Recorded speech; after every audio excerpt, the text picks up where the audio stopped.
Baseball family, welcome to this week's Thursday Night Live. I'm Brig. This is Brad. We're here. We're excited. We just are having the greatest conversations without you here. But now you get to be here for this part of the conversation, which is very exciting. And we got a lot of stuff to talk about. First things first, Brad, how are you? I'm just great, Brig. How are you today? I am whatever Cloud 9 is. You know Cloud 9? Yeah. I'm like 13. Oh, nice. It's pretty Did you cool. finish your homework? Is that why? No, don't tell anybody. I just Also, wanted to how know. dare you remind me?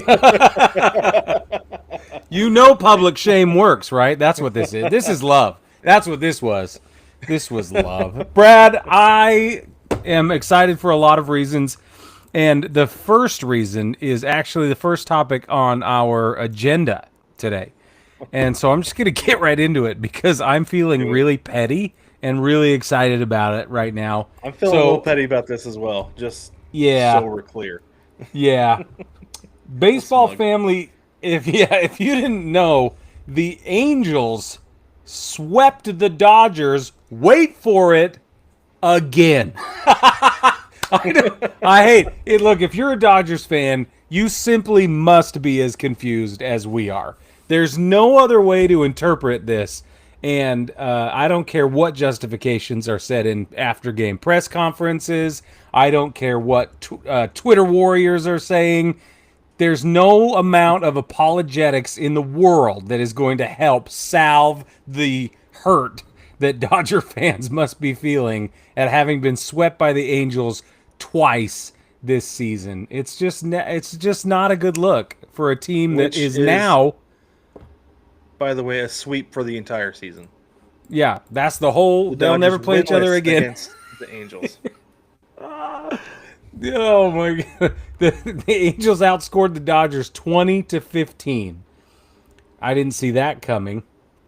You know, the other thing I didn't see coming is the triple play. Did you see Zach Neto complete this triple play? Yeah. It's Yep. going to go down in every history book ever. Here's what happened for those of you that didn't know. What was it on Tuesday? I think it was on Tuesday. Yeah. Yeah. Top of the sixth inning, Ohtani is at the plate. He comes into the game with like a 10-game hitting streak or something like that, which he continued. I think in the ninth he hit a rocket bomb. And so everything's fine for all you Ohtani faithfuls like me. I am, and I'm okay. But here's what happened. Top of the sixth, Ohtani's at the plate. There are runners on first and second. Ohtani hits a slap line drive to Zach Neto, who, by the way, is positioned pretty much behind the bag on second base. Like it wasn't an illegal shift, but he was as close to the It's line close. as you can get. It was really close. So the line drive flies right into Zach Neto's glove. He's there. He steps on second base. The runner had to have been only 3 feet off the bag or so. Steps on second base, off his back leg, fires to first. The runner on first was a third of the way down the baseline, though. That dude was he was caught in no man's land. So Neto throws to first base. Shanuel, or however you say his name, catches the ball, and the runner tries to get back to first in the most awkward attempt at saving grace we've seen in a while. Fails miserably, falls on his face, and then does what I will call an NBA flop. Did you see the recovery? Yeah, I did, He was like, ah! Yeah, I did see it. I'm not trying to throw too much shade, but it ended up being a 6-6-3 double play.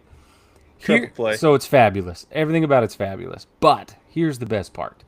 It is, or triple play, sorry. It's only the 8th triple play in franchise history. Did you know that? I'm curious how many teams have 8, though. Like, because it really doesn't happen that often. I know the Yankees had, 2 last year? And the Yeah. Yankees have been around forever, but 8 seems like a Okay. lot. All right, I'm looking. Who has made the Okay. most triple plays? I'm on Sabres website right now for those of you that want to look.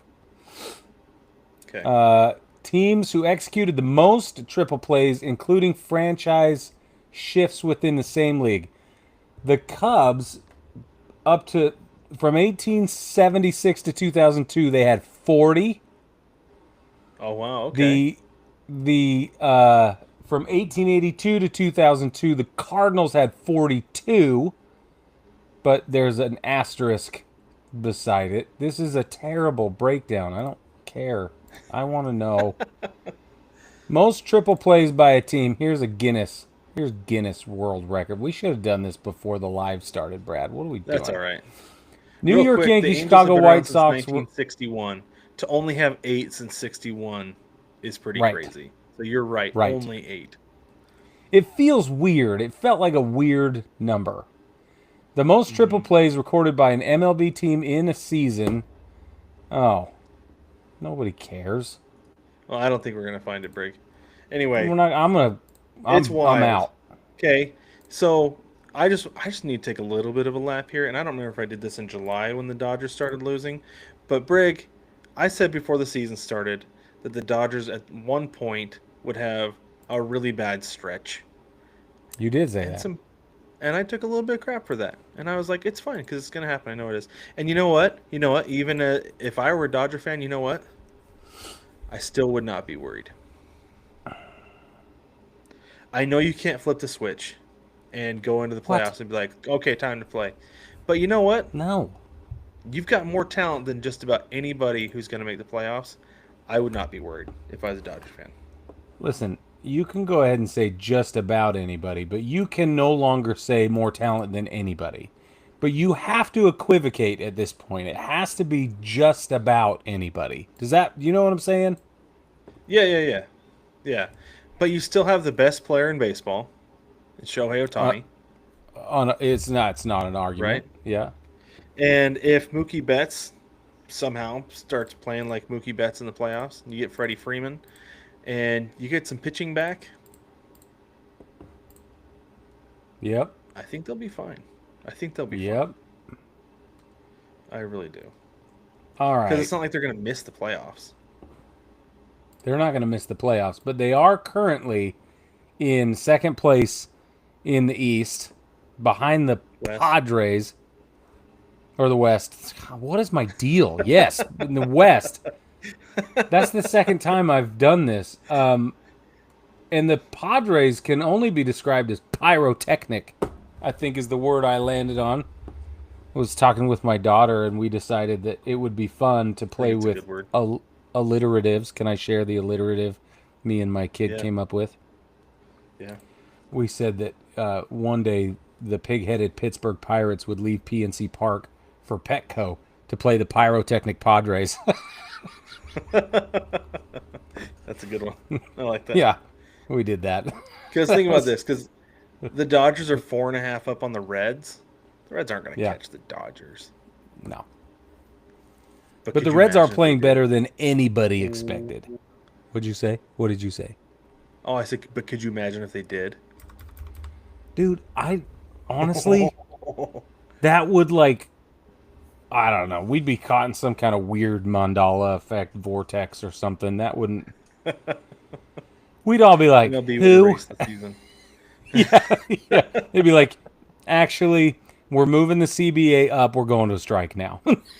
Which, You know what though, and the reason is because the players would be like, "See, we don't need a salary cap. that's Look what right. That's happens." exactly what they would say. And That's that's why I exactly don't what they think we would need a say. salary cap. Speaking of the Angels, really quick, Taylor Ward. Do you even know who that is? I'm just kidding. Taylor Ward passes Aaron Judge to take second place in the American League RBI leaderboard. He's now got 90. Aaron Judge has 88 as of right this second. And Cal Raleigh's still in first place, 98. So no big deal there. But that's that's indicative of the slump Aaron Judge is in, or do you think that Taylor Ward is much sneakier and playing better quietly than we all thought. What is it? Taylor Ward has been playing good on a team that's not very good. Or I guess I should say playing well on a team that's not very good. They Yeah. still have a minus 65 run differential or 59 and 62. They've been obviously good over the last week. They swept the Dodgers, right?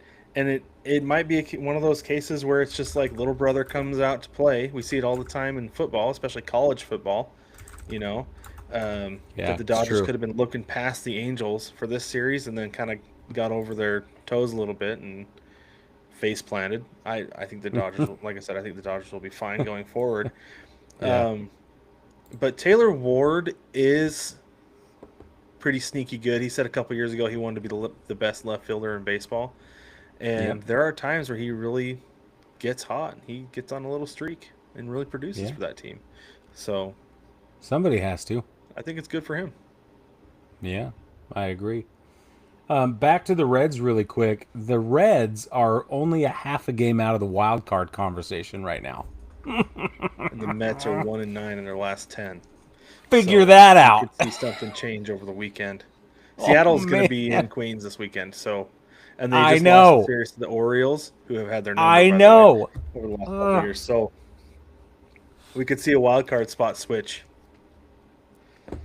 Oh, it's Do we so want? rich, man. It's so rich. Who are the Reds playing next? I'm gonna look real quick. Brewers. Okay. Oh no, 3 games against the Brewers. Well, Well, what a perfect luckily for them. transition. The Brewers Why do we laugh, are Greg? Tell us why. This is why we're laughing, because the Brewers are on a 12-game win streak as of this moment. They have 12 wins in a row, Brad. This is nuts. This is the second time this season that the Brew Crew has put together 10 or more wins in a row. Figure that out, right? Do you remember when, like, the second or third week of the season, we were like, this is over? When the Yankees, like, dropped a carpet bombed the Brew Crew. That was the opening weekend, and we were just like, and Yeah, oh, that's everybody right. It was wanted to bury opening the weekend. Brewers at that point because Yeah. because then the Brewers went for a few days after that, a few games after that, and were continuing to get carpet bombed because they were just Yeah. giving up home run after home run, and they couldn't stop anybody. But then all of a sudden, they kind of came around and figured it out. And we'll get there in just a Well, second. Tell us more about this 12-game win streak, Brick. they clearly have figured it out. And I think it's interesting that Nestor Cortez no longer plays for the Brewers, by the way. He's one of the ones that got roughed all the way up that opening weekend. And now this doesn't support my argument implicitly, or that my implied argument, but he now plays for the Padres. Well, make it make sense. Okay, so here's the thing that happened. The Brew Crew, this also happened on Tuesday. They roughed up Paul Skeens. Huh? How you like that? You wonder if they're the real deal. Put them against the best in the business and see what happens. Here's what happened. 4 innings pitched, 6 hits, 4 runs, 2 homers, 2 walks, and only 4 strikeouts against Paul That's Skeens. the number that gets me. Only 4 Me too. strikeouts because Skeens strikes out everybody all the time.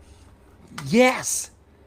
Yes. So this would be a difficult outing for any starter, right? Nobody wants to give up those numbers in 4 innings. Nobody. But the fact that it's Paul Skeens makes this like if it had been like Nestor Cortez, we'd be like, dude got roughed up, right? But this, because of the disparity of talent and the expectation level, this is him getting shellacked by comparison. Relative to other outings, yeah. Yes, This might be his and worst relative one to of the year. everybody Worst else, 2 or we 3.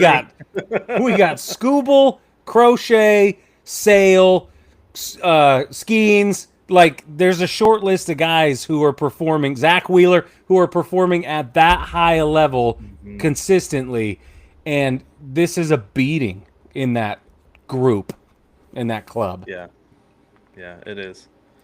So I was curious. They're on this 12-game win streak. They don't play tonight. They don't play Thursday. They play against the Reds on Friday. So I was curious how things have gone, like how things have kind of progressed. Because like you said, Rick, early in the season we were kind of like, yikes. 'Cause they were 16-15 in March and April, 15-13 in May, getting a little bit better. 16-9 in June, 17-7 in July. What? And now they're 12-0 so far in August. They may never lose again, Brig. They might not. They just might not. Well, so what does their schedule look like? That's what I want to see now. I'm going to look it up because Well, so they got the Reds this weekend, like you said. yeah, they got the Reds this weekend. Then they're And going to then play. No, I want their schedule. I've got Baseball. I've I got it don't. right here. I've Here got it it right is. here, Brig. You ready? Well, tell us. Okay. So they've got the Reds this weekend, then they're at the Cubs for a bunch. We got a doubleheader on Monday, and then three more Tuesday through It's Thursday, playing 5 5. in a row against Cubs. Yeah. Buckle up, folks, because that's going to be fun.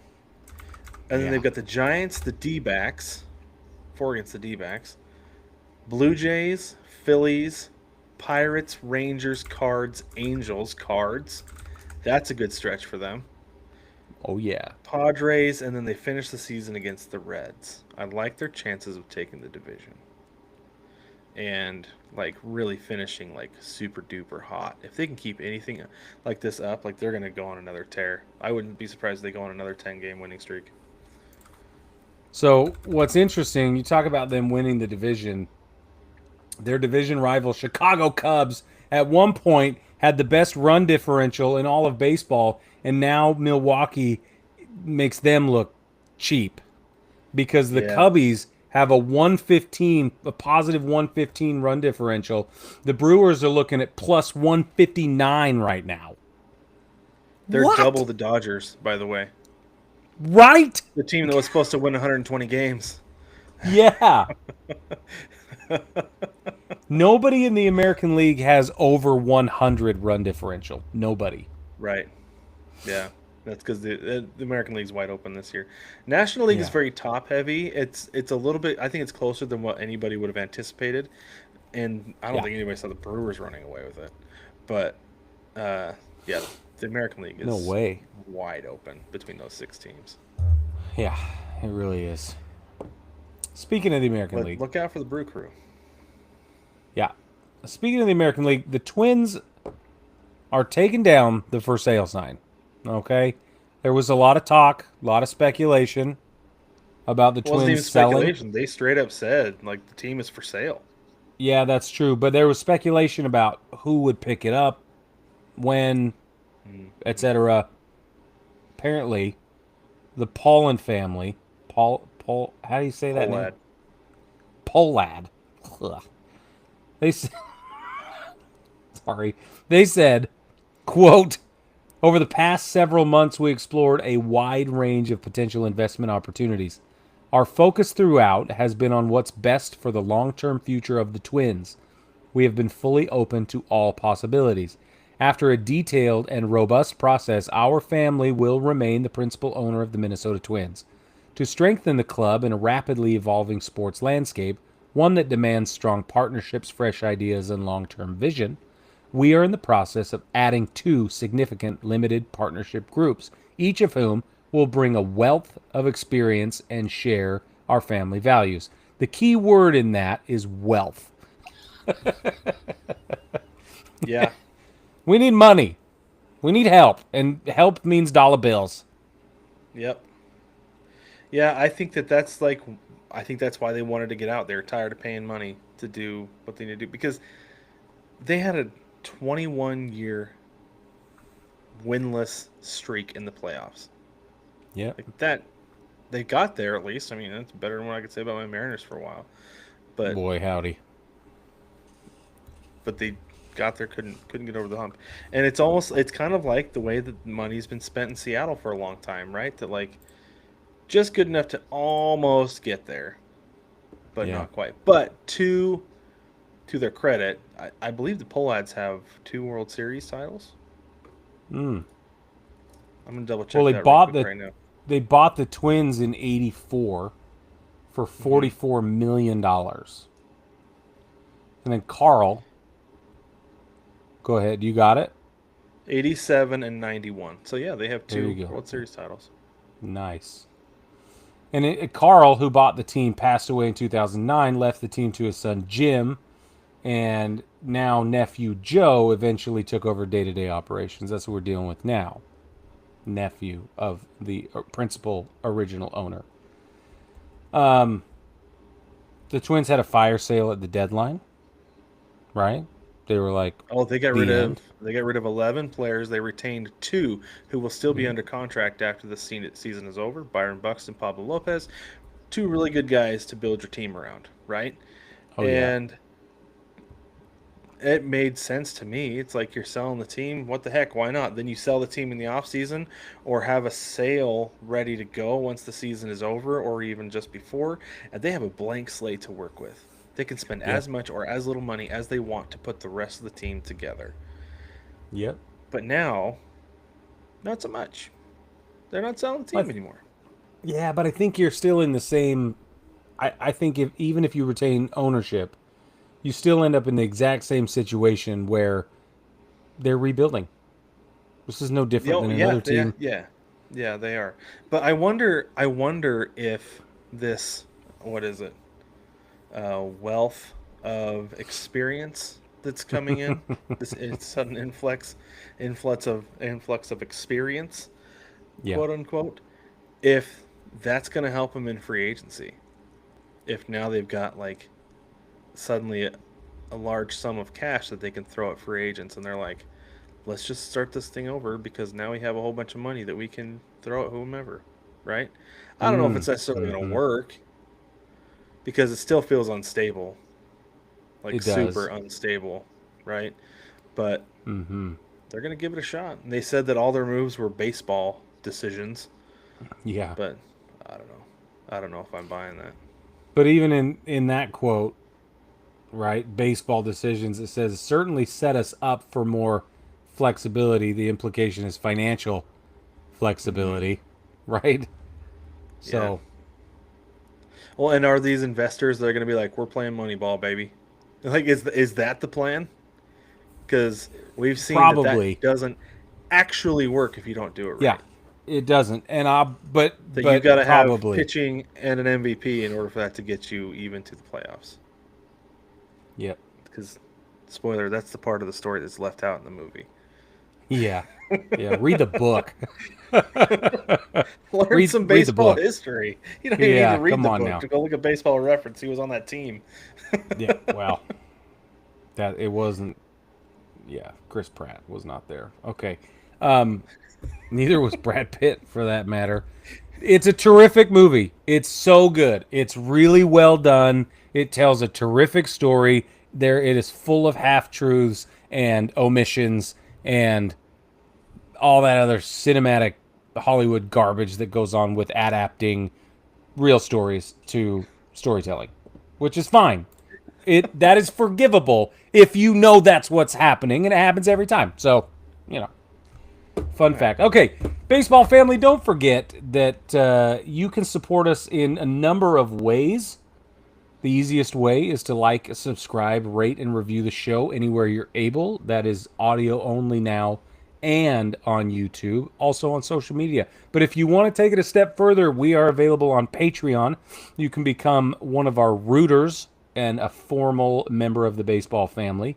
We have 5 tiers of support, everywhere from $1 to a whopping and ridiculous $500 a month worth of support. Everybody, though, gets a sticker and everybody gets additional content every month where Brad and I kind of take the gloves off and do behind the scenes. It's a different tone, it's a different experience, and we deep dive and we jaw, and it's just it's different. But it's a lot of fun. So if you want that, just sign up to be one of our rooters. That's $1 a month is all it takes, and you can get that available. Now, national TV schedule. Let's get into that, Brad. Okay, this is the schedule Okay. for the weekend. Everything is in Eastern time as a preset. Just make it easy. Friday, your MLB TV free game of the day features the Tampa Bay Rays at the San Francisco Giants. That's 10:15 p.m. If you're on Apple TV Plus, Friday you can also watch Milwaukee at Cincinnati 6:40 p.m. or Texas will be in Toronto, facing the Blue Jays. That's at 7:07 p.m. That's right. Your MLB TV free game of the day on Saturday is the Angels at the Athletics. That's 10:05 p.m. Eastern. Late start, I know, but it's West Coast. So for those of us on the Best Coast, we can. I don't know. It's a free game for a reason, Brig. Let's be honest. Yeah. FS1 has the Pirates at the Cubs at 2:20 p.m. and then Fox has the Tigers at the Twins or the Yankees at the Cards at 7:15 p.m. Brig, are you optimistic at all for this series? Nope. Let's move on. Sundays, MLB TV free game of the day.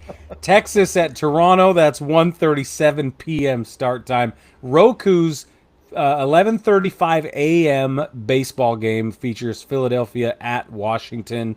ESPN 7:10 p.m. The game we all are dying to watch. Seattle will be in Queens playing the Mets. Well, no, they'll be playing the Mets for the Little League Classic. Sorry. The Mets are playing the Mariners for the Little League Classic in Williamsport, Pennsylvania. Very exciting. The Little League Classic is awesome, and I was reading that way too fast to have done it properly the first time. That's the third mistake I've made tonight, Brad. You believe that? All right. If Brad and I were going to go to games this weekend, we have a set list of games that we would go to.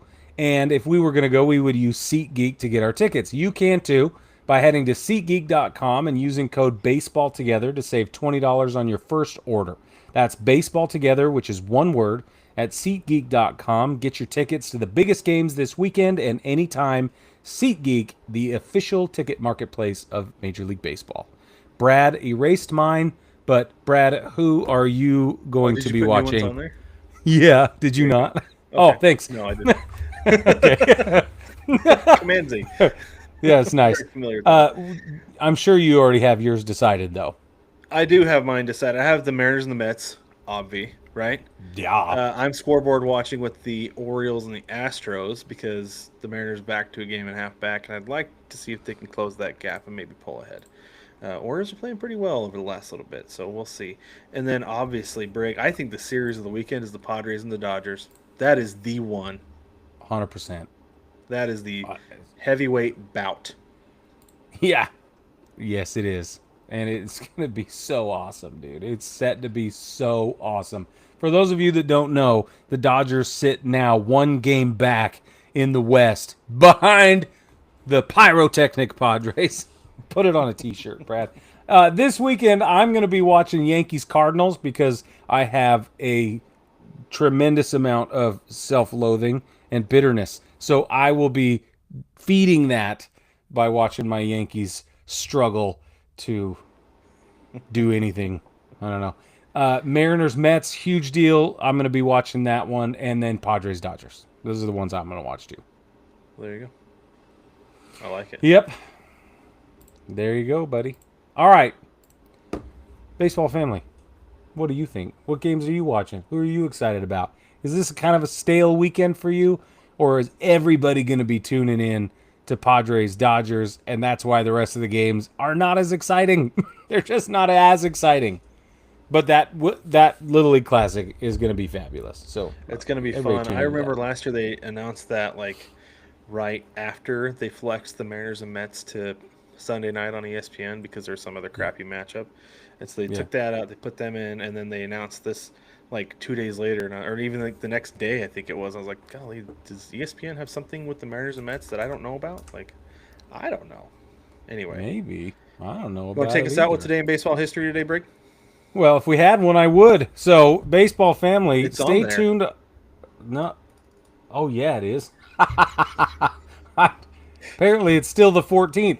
Baseball family, today in baseball history, August 14th, 1999, Ivan Pudge Rodriguez becomes the first catcher in Major League history to steal 20 bases and hit 20 home runs in a single season. Can you believe that? It took till 1999. Almost 100 years of baseball. I can believe it. Do you know what one of the things that was in Pudge's scouting report? It was specifically about that. Runs well for a catcher. was in Fudge's scouting report. That's I nice. remember that because that was one thing. Like they always told me, like, "Oh, you're fine. You're a catcher. You're not very, but you don't have to be very fast." And I was like, "Well, Fudge runs well for a catcher, so." Yeah, really good. Yeah. Bye. Like, subscribe, rate, and review wherever you can. We love you.